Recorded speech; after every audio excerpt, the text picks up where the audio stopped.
Hello friends, अभी हम लोग यूपी लेखपाल के लिए घटना चक्र की बुक से देख रहे थे और मुग़ल सल्तनत को देख रहे हैं, जिसमें हम लोग एक पार्ट कर चुके हैं और आज ये सेकंड पार्ट होगा और आज मुग़ल सल्तनत ख़त्म हो जाएगा। हम लोगों ने पिछली बार देखा था कि अकबर ने समस्त धार्मिक मामलों को अपने हाथों में लेने के लिए 1579 में मजहर की घोषणा की। अब ये मजहर के बारे में हम लोग देखेंगे। तो इसमें क्या है कि अगला पॉइंट ये है कि यह मजहर जो है यह अबुल फजल के पिता शेख मुबारक ने तैयार किया था। यानी अकबर ने जिस मजहरनामा की घोषणा की तो उसको तैयार किसने किया था? उसको तैयार किया था अबुल फजल के पिता शेख मुबारक ने। नेक्स्ट पॉइंट, मजहर को स्मिथ और वुलजले हेग ने अचूक आज्ञा पत्र कहा। ठीक है। अगला पॉइंट, मजहर जारी करने के बाद अकबर ने सुल्तान आदिल या इमाम आदिल की उपाधि धारण की। अगर पूछा जाए कि अकबर ने कौन कौन सी उपाधियां धारण की थी तो अकबर ने सुल्तान आदिल और इमाम आदिल की उपाधि धारण की। नेक्स्ट पॉइंट, आगरा के किले में 1605 में जहांगीर का राज्याभिषेक 22 वर्ष 24 दिन की अवस्था में हुआ। उसने नसूरुद्दीन मोहम्मद जहांगीर बादशाह गाजी की उपाधि धारण की। सबसे पहले गाजी की उपाधि किसने धारण की थी? तो वो पूछेगा तो हम लोग क्या बताएंगे? बाबर। ठीक है ना। अगला, दो अस्पा एवं सिंह अस्पा प्रथा जहांगीर ने चलाई थी। नेक्स्ट पॉइंट, 1615 में राणा अमर सिंह तथा मुगल बादशाह जहांगीर के मध्य चित्तौड़गढ़ की संधि हुई। फिर हम लोग देखेंगे कुछ प्रसिद्ध स्थापत्य कला एवं उसका निर्माण और उसको कब बनाया गया। आगरा फोर्ट। आगरा फोर्ट को बनवाया किसने? अकबर ने 1565 से 1573 के बीच में। नेक्स्ट, फतेहपुर सिकरी, इसको भी अकबर ने बनवाया 1571 से 1585 ईस्वी के बीच में। चार मीनार को बनाया है कुली कुतुब शाह ने 1591 में। निशात बाग, ये आसिफ खान ने बनवाया 1633 में। ताजमहल शाहजहां ने बनवाया 1631 से 1648 के बीच। जामा मस्जिद शाहजहां ने बनवाया है 1650 से 1656 ईस्वी के बीच में। लाल किला भी शाहजहां ने बनवाया और ये कब बनवाया? 1638 से 1648 के मध्य। हवा महल जयपुर का, इसको सवाई प्रताप सिंह ने बनवाया है। कब? 1799 ईस्वी में। चलिए और देखते हैं हम लोग। विलियम हॉकिंस 1608 से 1611 ईस्वी में जहांगीर के दरबार आगरा में भेजा जाने वाला पहला ब्रिटिश राजा जेम्स प्रथम का अंग्रेज राजदूत था। मुगल दरबार में उपस्थित होने वाला यह पहला अंग्रेज भी था। तो अगर पहला अंग्रेज पूछा जाए जो कि मुगल दरबार में आया तो वो था कौन? William Hawkins. जहांगीर के दरबार में आने वाले दूसरे शिष्टमंडल का नेतृत्व करता सर थॉमस रो जहांगीर से अजमेर में मिला था। ठीक। जहांगीर ने हॉकिंस को इंग्लिश खां की उपाधि देकर आर्मीनिया की एक स्त्री से उसका विवाह कर दिया। यानी अगर पूछा जाए कि जहांगीर ने इंग्लिश खां की उपाधि किसे दी थी तो ये विलियम हॉकिंस को दिया था। नेक्स्ट पॉइंट, पीटर मुंडी ब्रिटेन का यात्री था जो शाहजहां के समय भारत आया था। अगला पॉइंट, जहांगीर के समय सर्वोत्कृष्ट चित्रकार उस्ताद मंसूर खां और अबुल हसन थे। ठीक। अगला पॉइंट, सम्राट जहांगीर ने उन दोनों को क्रमशः नादिर उल अस्त उस्ताद मसूद को और नादिर उल जमा अबुल हसन को उपाधि दी थी।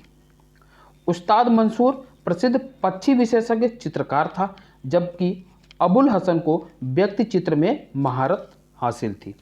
नेक्स्ट पॉइंट, जहांगीर ने अपनी आत्मकथा फारसी भाषा में लिखी और उसका नाम तुजुक ए जहांगीरी रखा। ठीक है ना। तो जहांगीर की जो आत्मकथा है अगर पूछा जाए किस भाषा में लिखी गई है तो वह लिखी गई है फारसी में। नेक्स्ट पॉइंट, एतमादुद्दौला का मकबरा नूरजहां ने 1622 से 28 के मध्य में अपने पिता मिर्जा गयास बेग की याद में बनवाया था। नेक्स्ट पॉइंट, यह पहली कृति है जो पूर्णतया संगमरमर से बनाई गई है। अगर पूछा जाए कि हिस्ट्री में सबसे पहली कृति जो पूरी तरह से संगमरमर से बना है तो वह है एतमादुद्दौला का मकबरा। शेख सलीम चिश्ती का मकबरा फतेहपुर सिकरी में है और शेख सलीम चिश्ती जो था यह अकबर का समकालीन था। शेख निजामुद्दीन औलिया का मकबरा दिल्ली में है। नेक्स्ट पॉइंट, लाडली बेगम शेर अफगान एवं मेहरुन्निसा की पुत्री थी, जिसकी शादी जहांगीर के पुत्र शहरयार के साथ हुई थी। अगला पॉइंट, महामद खान ने वर्ष 1626 में जहांगीर के विरुद्ध विद्रोह किया था। यानी जहांगीर के विरुद्ध किसने विद्रोह किया था? तो महामद खान ने। नेक्स्ट, 5 जनवरी 1592 को लाहौर में शहजादा खुर्रम का जन्म हुआ। फिर देखते हैं कुछ मुगल शासक एवं उनके प्रसिद्ध नाम। औरंगजेब को जिंदा पीर कहा जाता है। जहांदार शाह को लंपट मूर्ख कहते हैं। फर्रुख सियर को जो है घृणित कायर कहा जाता है। और रफ़ी उद दरजात, इसको कठपुतली शासक कहते हैं। मोहम्मद शाह को कई बार पूछा गया है कि रंगीला बादशाह किसे कहते हैं, तो वो था मोहम्मद शाह। बहादुर शाह फर्स्ट को शाह बेखबर और बहादुर शाह सेकंड इनको जफर कहते हैं। इसकी माता मारवाड़ के शासक उदय सिंह की पुत्री जगत गोसाई थी। ठीक है ना, ये किसकी माता की बात कर रहा है? ये खुर्रम के माता की बात कर रहा है, शहजादा खुर्रम। ठीक, अगला पॉइंट, 1612 में आसफ खां की पुत्री अर्जुमंद बानो बेगम से उसका निकाह हुआ, जो बाद में इतिहास में मुमताज महल के नाम से विख्यात हुई। नेक्स्ट पॉइंट, 1628 में शहजादा शाहजहां अबुल मुजफ्फर शहाबुद्दीन मोहम्मद साहिब किरण ए सानी की उपाधि से धारण करता है और गद्दी पे बैठता है। दिल्ली की जामा मस्जिद का निर्माण शाहजहां ने करवाया था। नेक्स्ट पॉइंट, उपनिषदों का फारसी अनुवाद शाहजहां के शासनकाल में शहजादे दारा शिकोह ने सिर्रे अकबर नामक शीर्षक के तहत किया। यानी सिर्रे अकबर पूछा जाए क्या है, तो ये फारसी में अनुवाद है। किन चीज़ों का? उपनिषदों का। और किसने किया था? दारा शिकोह ने किया। अगला पॉइंट, दारा को उसकी सहिष्णुता एवं उदारता के लिए लेन पूल ने लघु अकबर की संज्ञा दी। यानी लघु अकबर के नाम से किसको जाना जाता है? तो दारा शिकोह को। अगला पॉइंट, शाहजहां ने भी दारा को शाह बुलंद इकबाल की उपाधि प्रदान की। शाह बुलंद इकबाल भी किसका नाम है? दारा शिकोह का। मुगल बादशाह शाहजहां ने बलबन द्वारा प्रारंभ ईरानी दरबारी रिवाज सिजदा को समाप्त कर दिया। यानी सिजदा को समाप्त किसने किया? शाहजहां ने, है ना। सिजदा और पैबोस ये 2 कल्चर थे जिसको कि बलबन ने शुरू किया था। ठीक है ना। अगला पॉइंट, मुगल बादशाह औरंगजेब का राज्याभिषेक 2 बार हुआ। यानी पूछा जाता है किस मुगल बादशाह का राज्याभिषेक 2 बार हुआ है, तो औरंगजेब था। अगला पॉइंट, मध्य प्रदेश में स्थित उज्जैन के निकट धर्मत नामक स्थान पर 15 अप्रैल 1658 को औरंगजेब तथा दारा शिकोह के मध्य युद्ध हुआ था।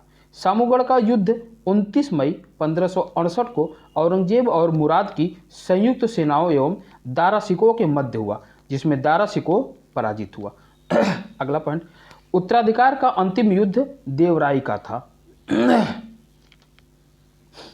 देखिए ये लेखपाल परीक्षा के लिए हम लोग पढ़ रहे हैं।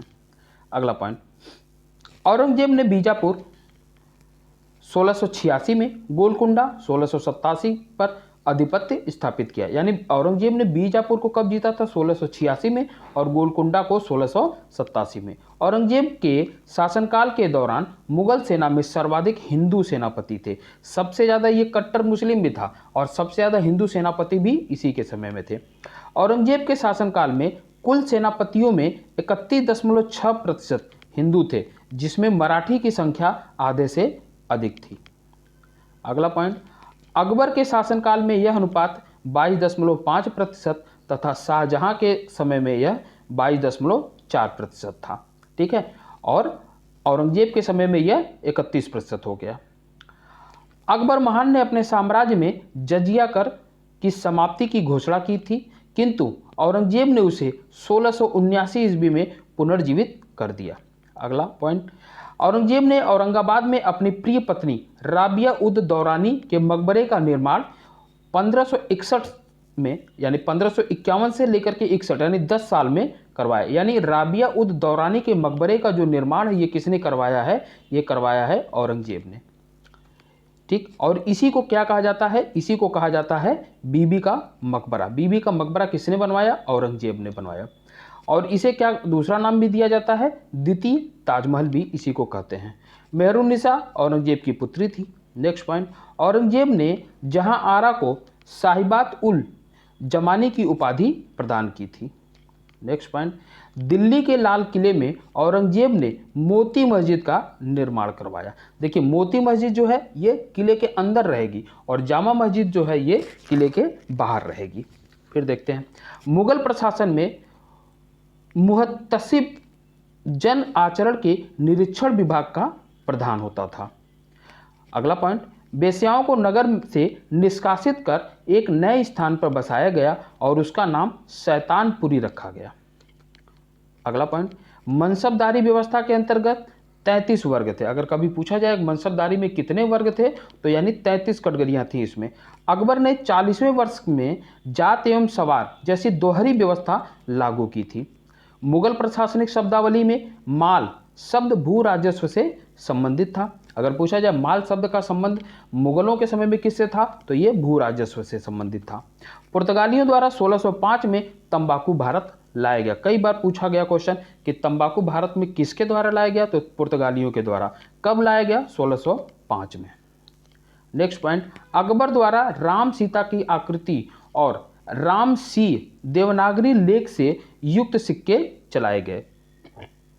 मुगल काल में टकसाल के अधिकारी को दरोगा कहा जाता था, यानी दरोगा मुगल काल में कौन होता था? टकसाल का अधिकारी। और टकसाल मतलब जहां पे सिक्के बनते थे।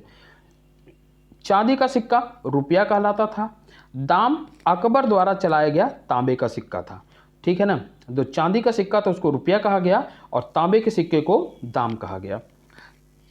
अगला पॉइंट, चित्रकला के क्षेत्र में मुगल शैली का प्रारंभ हुमायूं ने किया था, ठीक।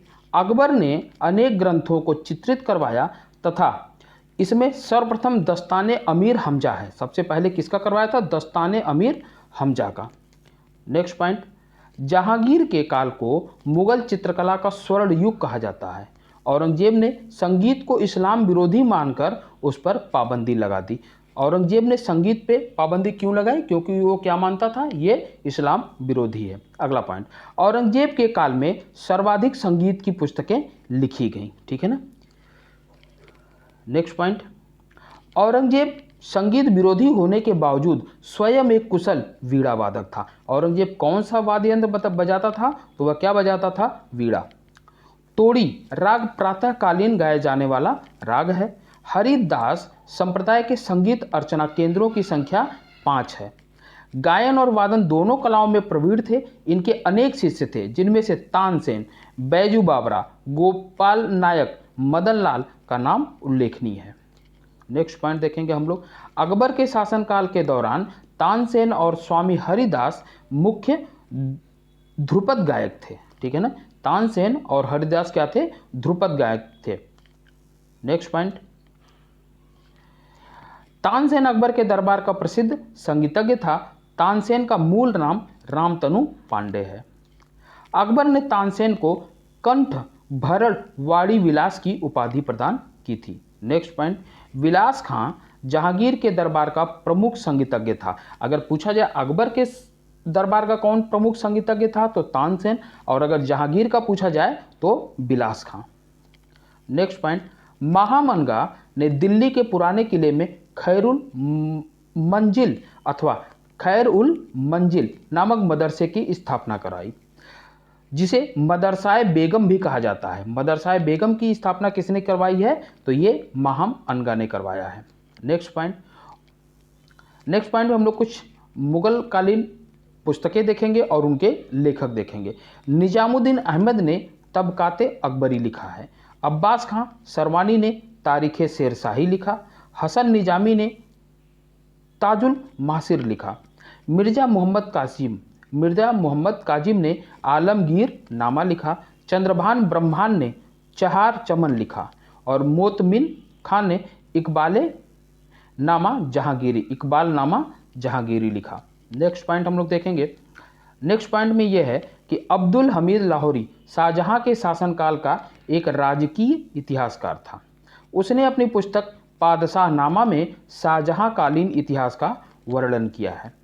अगला पॉइंट, 1707 में औरंगजेब की मृत्यु के बाद उसके 63 वर्षीय पुत्र मुअज्जम या शाह आलम ने बहादुर शाह प्रथम के नाम से सत्ता संभाली। यानी बहादुर शाह प्रथम के नाम से जब सत्ता संभाला तो इसकी एज कितनी थी? 63 साल। नेक्स्ट पॉइंट, शाहजहां द्वारा बनवाए गए प्रसिद्ध मयूर सिंहासन पर बैठने वाला अंतिम मुगल मोहम्मद शाह 1719 से 1748 ईस्वी में था। शाह आलम द्वितीय का कार्यकाल 1759 से 1806 ईस्वी तक था। उसका वास्तविक नाम अली गौहर था। नेक्स्ट पॉइंट, फारसी मुगलों की राजभाषा थी। अगर पूछा जाए मुगलों की राजभाषा क्या थी तो फारसी थी। और नस्तालीक एक फारसी लिपि है जो मध्यकालीन भारत में प्रयुक्त होती थी। फिर देखेंगे हम लोग, मुगल बादशाह औरंगजेब नस्तालीक तथा शिकस्त लिखने में निपुण था। आइए फिर देखते हैं, अजमेर की किशनगढ़ रियासत के राजा सामंत सिंह 17वीं-18वीं सदी का वैष्णव उपनाम नगरी दास राधा का सेवक था। ठीक है। और अगला पॉइंट, रामचंद्रिका एवं रसिक प्रिया हिंदी कविता के रीतकालीन कवि केशव दास द्वारा 1555 से 1617 ईस्वी की रचनाएं हैं। चौथे गुरु रामदास के समय में मुगल बादशाह अकबर ने उन्हें 500 बीघा भूमि दान में दी, जिसे एक प्राकृतिक तालाब भी था। ठीक है ना। तो अकबर ने किसको 500 बीघा भूमि दान में दी थी? तो चौथे गुरु रामदास को। सिखों के पांचवें गुरु अर्जुन देव 1605 ईस्वी में सिखों के पवित्र ग्रंथ आदि ग्रंथ का संकलन किया। राजकुमार खुसरो की सहायता करने के कारण जहांगीर ने गुरु अर्जुन देव को फांसी पे चढ़वा दिया था। नेक्स्ट पॉइंट, गुरु अर्जुन देव ने तरन तारण और करतारपुर नामक नगर बसाए तथा मसनद प्रथा चलाई, जिसके अनुसार सिखों को अपनी आय का 10वां भाग गुरु को देना पड़ता था। नेक्स्ट पॉइंट, सिख संप्रदाय के आदि ग्रंथ तथा गुरु ग्रंथ साहिब में सिखों के 6 गुरुओं, अनेक हिंदू भक्तों तथा कबीर, बाबा फरीद, नामदेव और रैदास के उपदेश समाहित हैं। प्रमुख सिख गुरु और उनके कुछ इंपॉर्टेंट काम। गुरु नानक ने सिख धर्म की स्थापना की। गुरु अंगद गुरुमुखी लिपि की शुरुआत की। पंजाबी जो लिखी जाती है वो किस लिपि में लिखी जाती है? गुरुमुखी। और इसकी शुरुआत किसने किया है? गुरु अंगद देव ने। गुरु रामदास अमृतसर नगर की स्थापना करते हैं। गुरु अर्जुन देव आदि ग्रंथ का संकलन करते हैं। गुरु अर्जुन देव स्वर्ण मंदिर का निर्माण करते हैं और गुरु गोविंद सिंह खालसा पंथ की स्थापना करते हैं। गुरु अर्जुन देव तथा गुरु तेग बहादुर को तत्कालीन शासकों क्रमशः जहांगीर और औरंगजेब द्वारा मृत्युदंड दिया गया। यानी किनको किनको मृत्युदंड मिला है? तो अर्जुन देव को और तेग बहादुर को। सिखों के 10वें और अंतिम गुरु गुरु गोविंद सिंह की नांदेड़ महाराष्ट्र में एक अफगान सरदार द्वारा हत्या कर दी गई थी। खालसा पंथ की स्थापना गुरु गोविंद सिंह ने 1699 ईस्वी में बैसाखी के दिन आनंदपुर साहिब में की थी। नेक्स्ट पॉइंट, बंदा बहादुर का मूल नाम लक्ष्मण देव अथवा लक्षण देव था। कई बार पूछा जा चुका है कि बंदा बहादुर का मूल नाम क्या था। ठीक है। हैदराबाद के स्वतंत्र राज्य की स्थापना 1724 ईस्वी में चिन किलिच खां उर्फ निजामुल मुल्क ने की थी। और 18वीं शताब्दी का सबसे श्रेष्ठ राजपूत राजा आमेर का सवाई जय सिंह था। 18वीं शताब्दी का सबसे श्रेष्ठ राजा की बात करेगा तो सवाई जय सिंह। जय सिंह ने दिल्ली, जयपुर, उज्जैन, बनारस और मथुरा में आधुनिक उपकरणों से युक्त वेधशालाएं बनवाई। इसके बाद मराठा शुरू होगा। हम लोगों ने मुगलों को ख़त्म किया और मराठा को हम लोग अगली वीडियो में देखेंगे। तब तक के लिए थैंक यू और प्लीज़ मेरे चैनल को लाइक, शेयर और सब्सक्राइब जरूर करें। धन्यवाद।